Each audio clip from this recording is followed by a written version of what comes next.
Hello everybody, welcome back to another video. Today we are taking a look at the roster for the Atlanta Reign for the 2023 Overwatch League season.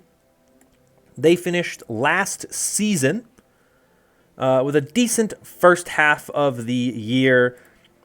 Two top three finishes in both the Kickoff Clash and Mid-Season Madness. But their second half of the year, they struggled quite a bit and were unable to make it into any major runs down the stretch, failing to qualify, of course, for the Summer Showdown, and also finishing with a pretty disappointing performance in the playoffs. 13-11 record overall for this team, but ultimately, it was some of their performances in the earlier part of the season that got them to a top 5 finish in the Western region. Going into 2023, they have made a bunch of changes to their roster, pretty much entirely different going into 2023. So let's throw it up. You can see their roster here. Hawk and Vigilante, the only two players returning from last year's squad. Vigilante, of course, a mid-season addition coming over from the Washington Justice. And they added Stalker, Lip, Fielder, Chio, and Donghawk. So some very big names added to this roster, plus the rookie in Donghawk. So a very, very, very different look for this roster going into 2023. Let's break it down. Let's talk about it. Let's talk about where this team looks good, where this team looks less good, and kind of the expectations for this team. So I'm going to start with the part of this roster that I think is definitively the strongest part of this team. Most people would agree that the support line for the Atlanta Reign next season is looking like it might be the best in the league. It is certainly among the best. I struggle always to say for sure it is the best, but this one is definitely up there with the likes of the San Francisco Shock, the Houston Outlaws, and the Boston Uprising as some of the best-looking support lines going into 2023. And you start it by having Chio and Fielder, who were both role stars last year for the Dallas Fuel, Grand Finals champions with the Dallas Fuel. Two players that have a ton of, tape to look at in the Overwatch League to show you that they are among the best in the world in their respective roles. Chio, in my opinion, was the best main support last year, the best-looking Lucio in the league. He comes over to this team with Fielder again, so you keep that support line intact. Where it's really, really good. And you add to that Vigilante, who is another very, very good flex sport player who didn't get as much playtime last season as I think most people would have liked to see him get because he didn't become eligible to play until about halfway through the season because he was only 18 or 17 for most of the season. But now Vigilante will get a full season. I imagine he'll probably play second fiddle to Fielder in those kind of single flex sport metas, but if you hit a double flex sport meta, you're going to struggle to find many better situations than a double flex meta. Because to me, Fielder Vigilante is an incredible double flex sport line. You throw Chio in there as the main sport. This is one of the best in the business. I mean, this is an incredible roster. To me, Fielder, you can't sub him out. Like, he is one of the best flex sports in the world right now. He's up there with Shu, I think, as conversation for best flex supports, best supports in general in the league. You put them together, this trio is incredible. I mean, I cannot say enough good words for how good this team will be with the support line. I think it is the backbone of this team. I think a lot of Dallas' success last year was because Chio and Fielder were just that good as a duo. And I think you create a trio here that arguably will win you games just by how well they play. So I love the support line. I love what they've done here with this trio. I think that they have created something that is very, very, very, very much, among the best in the business. And I think that this team is in a very good spot to potentially, be carried just on the back of those players alone. But that's not the only part of this roster that is incredible and is one of the most kind of impressive things going for them.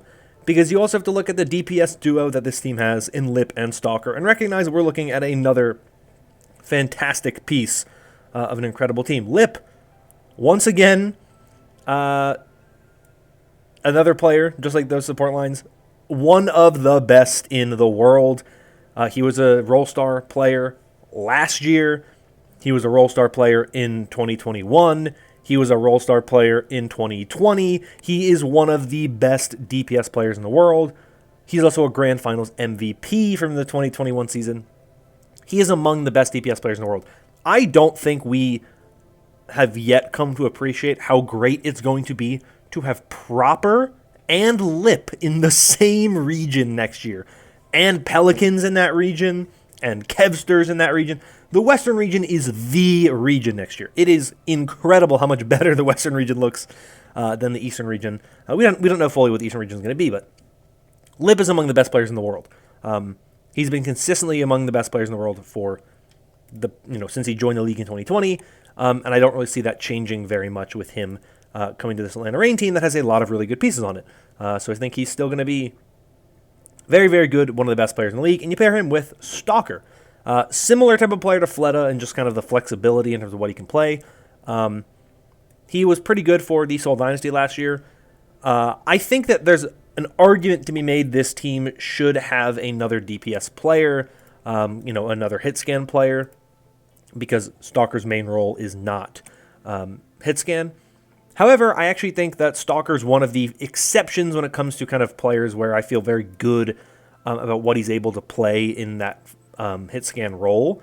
Where we saw him play Sojourn last year and he looked pretty good on the hero. We know Lip can play Sojourn. We know Lip can play hard hit scan heroes. So I think that Stalker's flexible enough that you can get away with just having these two.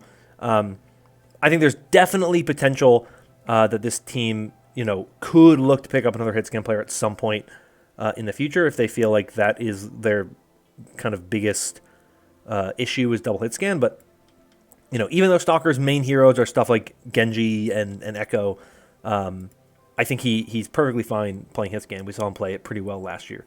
And you pair him with Lip, who can play hit scan at a very high level.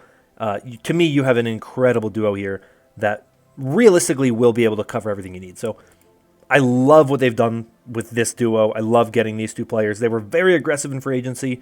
They were very aggressive before the season, I guess before free agency even started, trading for Lip. I think they traded for both Lip and Stalker, technically.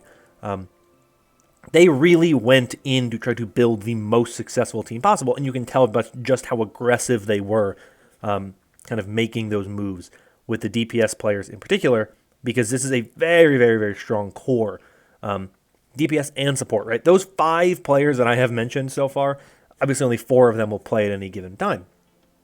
But, most likely, Chio, Fielder, Chio, Fielder, Stalker, and Lip, those 4 are probably going to be playing the majority of the season. That is a championship caliber squad right there, without even mentioning the tank line yet. And so I think that this is a really, really, really strong team that the only thing that I hesitate on realistically is the tanks. Because you have Hawk and you have Donghak as the tanks on this team. Now, it's important, of course, to mention that Gator is the new head coach for this team as well. And they brought in Wizard Young to be a coach with this team as well. That is what their coaching is. It's those two guys, Gator, Wizard Young. And this is a really interesting team to kind of make the first head coach, the first head coaching gig for Gator is a really good looking team that is going to be very interesting to watch, mainly because I think Hawk is the best tank on this team, right? Between Donghak and Hawk, I think Hawk is better. I think we've seen Hawk play at a very high level over the past several years. But the obvious thing is that Hawk is American, right? He is the only Western player on this roster, and he will probably be the best piece on this tank line. Does give me a little bit of hesitation. And I mainly look at some of the teams we've seen in the past that had this problem. I look back at what Houston was last year, San Francisco to a degree last year, and Boston last year, and the past several years where you look at, I think Boston's the best example, where I think a lot of us looked at Boston last year and thought this team could be really, really good. But the obvious thing was, what are they going to do in the tank line? Because it was very clear that Punk was the best tank on the team, just in terms of his play. He just had the best results. But communication was more of an issue when he was in because the roster was, predominantly Korean. And so they calmed better when they could play in Korean. And I remember a few years ago, there were some stories about how the team would play in English when they had Pumpkin and Korean when they had, I believe that was when Stand 1 was on the team. And so when Stand 1 was in, they calmed in, or I guess it was Stand 1 and that was when Gable She was on the team. And so the conversation was basically like, this team calms in Korean when they don't have Pumpkin, and when they put Punk in, they have to completely change their comm structure, and they played better with him. So it was the idea of like, this team is better when they're not calming the way they want to. Could you imagine how good this team would be if they could calm in Korean the way they're comfortable? That is my ultimate issue with this team, because I think Hawk is better than Donghak. Donghak's his history is a little bit mixed. I think they picked him up predominantly for his Wrecking Ball. He's a very, very, very good Wrecking Ball player. That's his main hero. He plays Winston a bit too. We saw Hawk play some Winston last year at the end of the year. He was fine.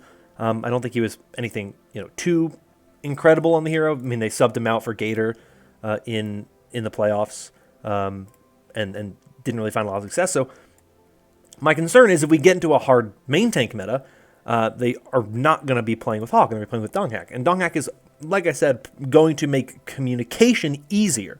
And I think in a way this team will look better with Donghak in terms of its coordination. But I don't think this team is going to be as strong mechanically with Donghak in, because I think Hawk is the better tank player. And I think that is really where my big concern for this roster is. In terms of hero pools, I don't have an issue with this roster. They can play pretty much everything, right? There's not really an area where I'm worried in that regard. It's more so synergy, coordination, communication that I have concerns with this team. Hawk, to me, if you put him on a team like the Gladiators, for example, he would exceed, right? He would excel. Right? He would be incredible on that team. He'd be really good with Toronto. He'd be really good with Vancouver. Not saying that he would be better or worse than what they already have, but like those are examples. Like he would excel on those teams because he would be in a more comfortable position. I don't know how much he'll excel on this team. I think mechanically, I think he'll look fine. I don't expect him to have issues there. But like I said, coordination, synergy, I think this team may have a bit of a disconnect, because the other big thing is, not only is this a predominantly Korean roster, most of these guys have only played on Korean rosters in their history, right? Vigilante played with Atlanta last year, so he has some experience playing on a mixed roster. Stalker hasn't. Lip really hasn't. Fielder hasn't. Chio hasn't. Donghak hasn't. I guess Fielder did when he played with Paris. That was 3 years ago now, right? So a lot of these guys have not played on mixed rosters. So calming is going to be a very fundamentally different thing for this team next season. And will they look good all the time with that being a thing? I don't know.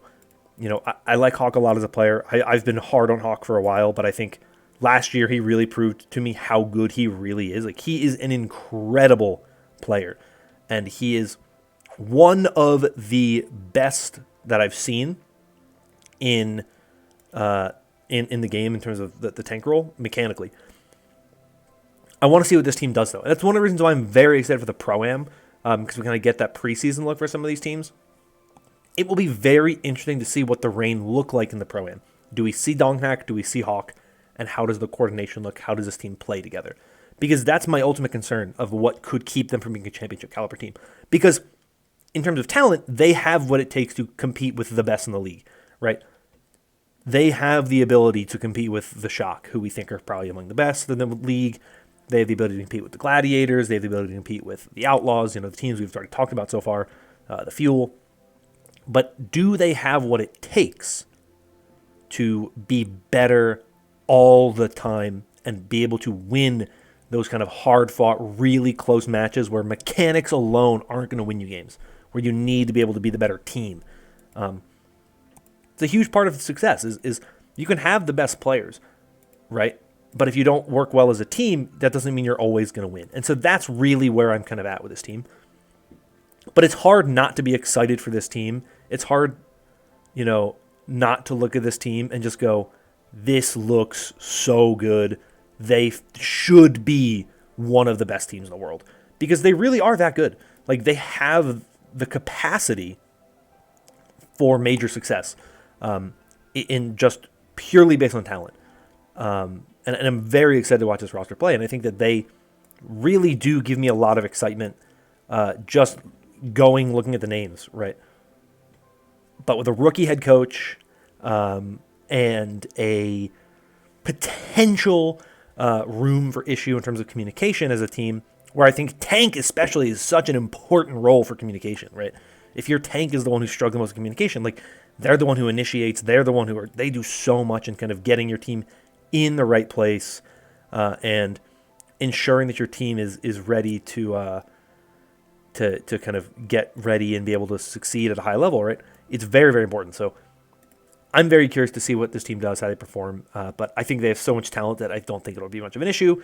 They'll easily dominate a lot of games. It'll come down to those big games against the best teams in the world to really see where they sit in the overall kind of world as a roster. But very, very excited about this team. I'd love to hear from you in the comments down below your thoughts on this team.